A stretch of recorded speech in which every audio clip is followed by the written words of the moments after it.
Good morning, everybody. It's your girl, Miracle Sims. You're listening to God, Sex, and Love, your daily dose of morning inspiration called The Juice. It is April 15th, 2020. And friends, I think I want to get into the basics. Yes. Basically, it came to me this morning that, people are struggling with the basics of the Bible. Is it real? Where did it come from? Should we really believe what's in it? Who is God? Who is Jesus? There's a lot of, just basic questions that people are truly struggling with in this time. And so, even people that say they believe the word or call themselves Christians. So, I guess the Lord wanted me to deal with this today. In my mind, as I started to kind of, find the inspiration for the verses to go with this and look up some different,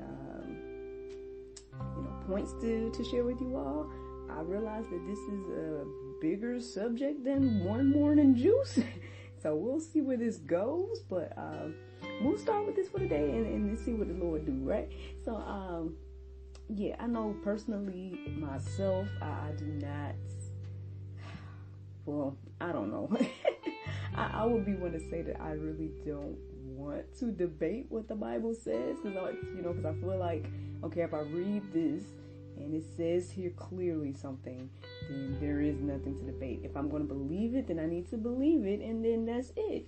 However, you may find yourself in situations where you are defending not only the word but your faith, and so in order to do that, we need to be equipped, and one way to be equipped is to study. But we'll get into that in a moment. Basically, I came across this blog post. It's on carm.org, so that's CARM.org, and the blog post is, "Do you know the basics of the Christian faith?" And it's written by Matt Slick.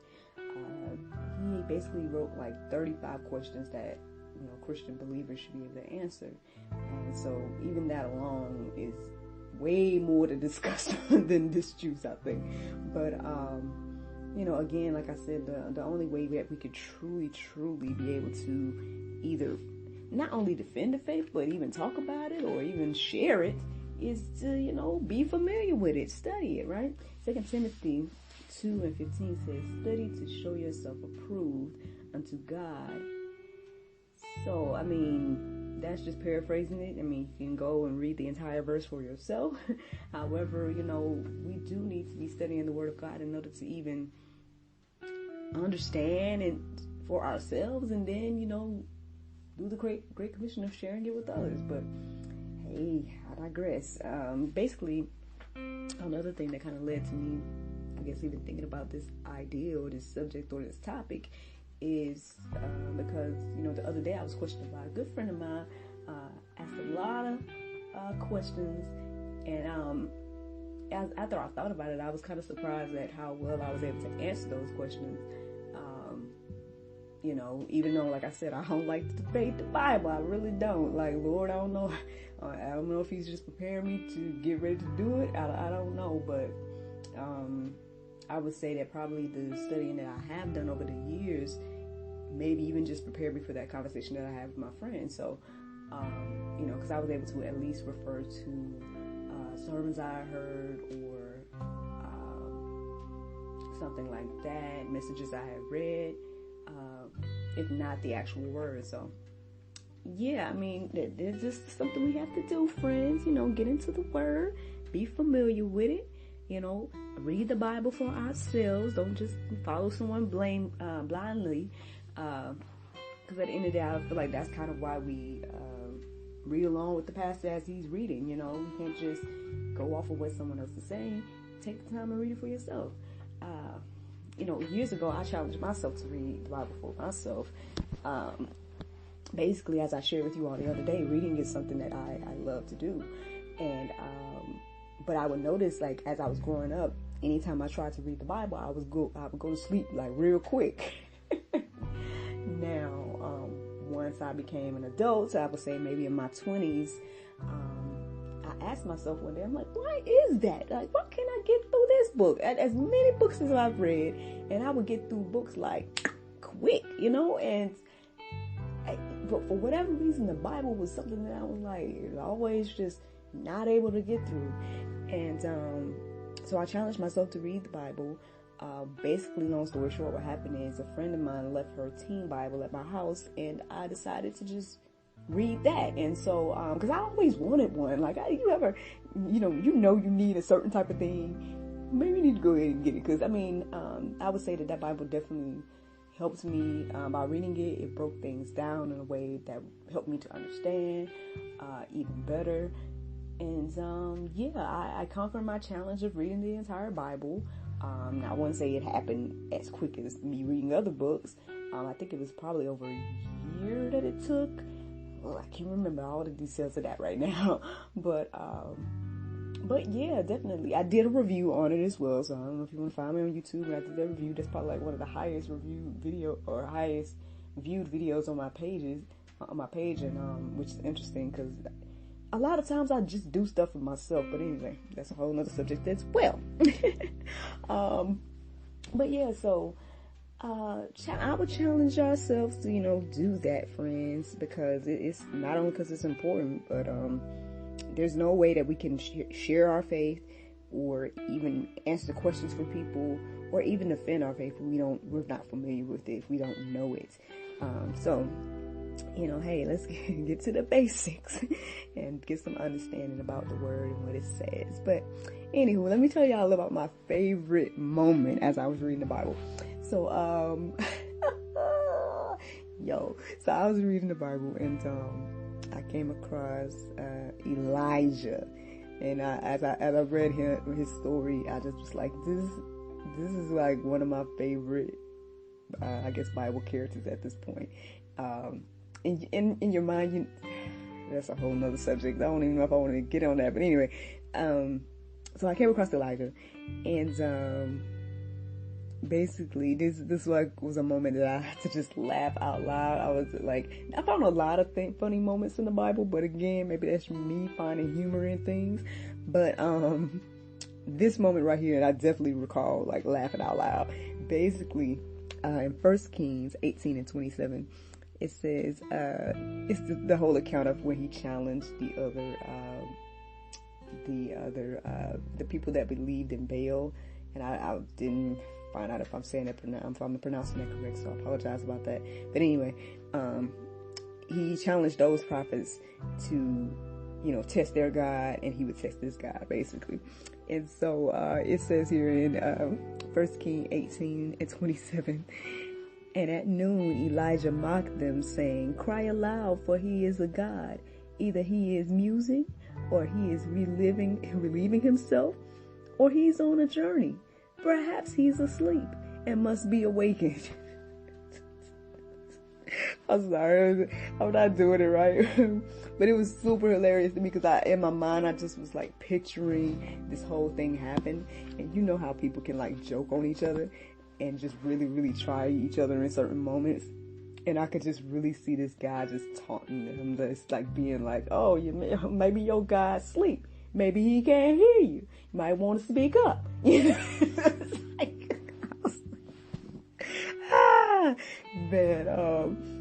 The whole thing about Elijah was just that, like, definitely one of those moments where it was like, man, like, it was an inspiring moment to just think about somebody that was so, like believed so wholeheartedly in his faith in God, that was like, let's test it then, you know what I mean? And then I'm going to put even more challenge on what I'm saying, you know what I'm saying? I'm going to pour water all over my altar, you know what I'm saying?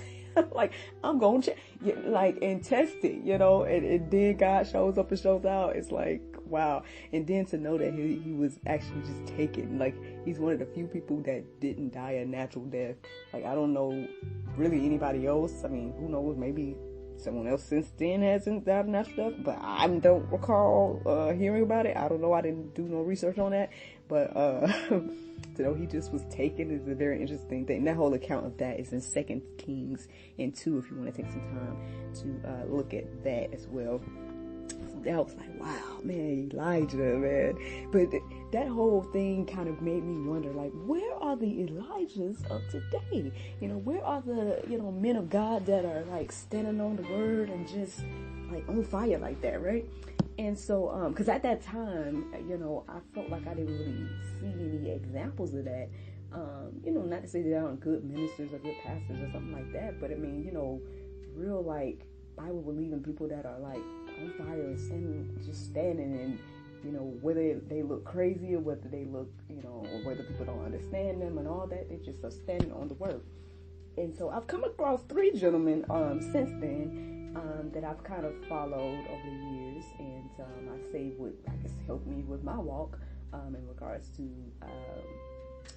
listening, because I've been seeking, like, more relevant messages, like messages that are talking about things that are happening right now, like things that can, like, that are helping us in our lifetimes. I think another thing that people struggle with is like, oh, is the Bible relevant for today? And so I'm like, where are the Elijahs of today that are talking about stuff that's going on right now? And so I come across these 3 gentlemen. They've and listening to them has helped me. I'm going to share them with you. One of them is his name is Greg Laurie. I'm basically just telling you guys in the order that I came across them. So the first gentleman, and there's other ministers that I listen to as well, but these are just the 3 that are kind of like, I guess, my go-tos at this point. So Greg Laurie, he's with Harvest Ministries, I believe, and I really liked his movement that they've created called Harvest America. I think that's a great, like, revival and movement that they are doing, and I think that's an awesome thing. So he's one of the first people that I came across that I feel like, it seems to be pretty strong on saying what the word says and don't have a problem saying it. Then I came across Marcus Rogers. I can't even remember how I came across him, but I know he does, like, a Facebook ministry, and I enjoy his relevant messages. Because like I said, in my mind, I'm like, I definitely was trying to look for people or look for something or some type of substance for, like, right now that, I need some right now material or some meat, as they say, but I will get into that in a moment. And then last but not least, I came across fairly recently, I would say maybe towards the end of last year, I came across this gentleman. His name is David Lynn. My goodness, this guy, like, he's like, I guess he's probably known for, like, street preaching, and he's probably known for, like, the one-on-one conversations that he's had with people. I would say, like, seeing the fruits of the Spirit in this gentleman as he's out there on the streets answering these people's questions, or, like, just talking to these people that are so rude or so, like, disrespectful and all those things, just seeing, like, him still, like, show that love and peace and that, like, long suffering and all that is just, it's an amazing thing to watch and see. So if you guys want to check out any of those people on YouTube, I hope they inspire you the way they've inspired me. But let's get back into the word. So I'm just going to paraphrase this next thing right here. It's Matthew 37. Basically, the thing is, people, that, the harvest is plentiful, but the workers are few, as the words say. So, we all need to be studying and to, get out there and do what it is what God has for us to do. Because at the end of the day, the whole point is for us to share with others. Like I said earlier, like, yeah, I posted that YouTube Bible review for myself, technically. However, so many people watched it, and I don't know if that inspired anyone else to read the Bible for themselves. Even me doing this podcast, like, yes, it's helping me to do this daily as well. I'm seeing my spiritual growth, even in it's only been maybe like a week or so since I've been doing it. But I've seen that difference in me. But, I would hope that it helps someone else and encourage them to do whatever it is that God's put on their heart to do. I think that's what ultimately our purpose is, to find that thing that, God wants us to do and do it. And the only way we can really, really find that is getting into His Word and understanding like who He is, and and what He wants us to do. But again, friends, I mean, we can go on and on and on about that. Let's keep it going, friends. Let me see. I know I talked about this a second ago, or I mentioned it, the whole thing about being on milk and versus the meat. I mean, at the end of the day, the more that I don't think it's anything wrong with questioning the Bible and questioning God's word and seeing like what He has to say about it and things like that and getting an understanding. I don't think anything is wrong with that.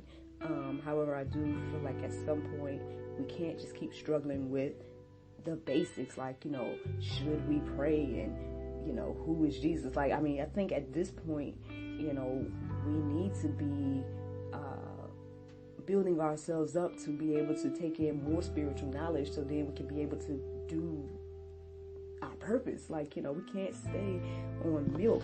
I mean, again, I'm going to paraphrase another verse, but you can take the time, please. Hopefully this inspires you to read for yourself Hebrews 5:12-14, but I'm just going to read 13. And it says, anyone who lives on milk, being still an infant, is not acquainted with the teaching about righteousness. So, I mean, friends, like, we gotta get off the milk at some point. We can't keep, like, I'm telling y'all, and maybe this is an example. I wasn't planning on telling y'all this example, but I mean, I'm thinking about my 1-year-old son.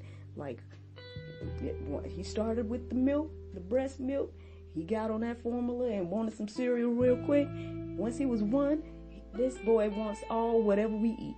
And, and so, and then I'm sure from here on out, you know what I'm saying? He's going to eat more things that are going to be a little bit more fulfilling than milk. Like, if I just give him milk right now and nothing else, I don't know if that's going to suffice for him. So at some point, we need to be like my son and grow up. And just saying, y'all. Just another example, man. Just let's spend more time. I think I might be spending more time on this subject because, like I said, I mean, we can actually go through some of those questions that I was asked, as well as going through those questions that Mr. Matt Slick wrote about in the blog. Maybe that's what the Lord want me to do over the next few days. And we'll see if the Lord's will. I mean, if He wake up and tell me something else, I guess I'll do that. But in my mind, I think that might be something to kind of tackle over the next few days. And hopefully it helps and blesses you. But friends, let's get into the Bible verse of the day, all right? The Bible verse of the day is Galatians 2:20. It says, I have been crucified with Christ, and I no longer live, but Christ lives in me. The life I now live in the body, I live by faith in the Son of God, who loved me and gave Himself for me. Friends, I hope that you all let all of this marinate. I hope that you all study to show yourselves approved. And I thank you so much for listening to God, Sex, and Love, your daily dose of inspiration, the juice. Hope you guys have a wonderful, wonderful day. All right? Bye.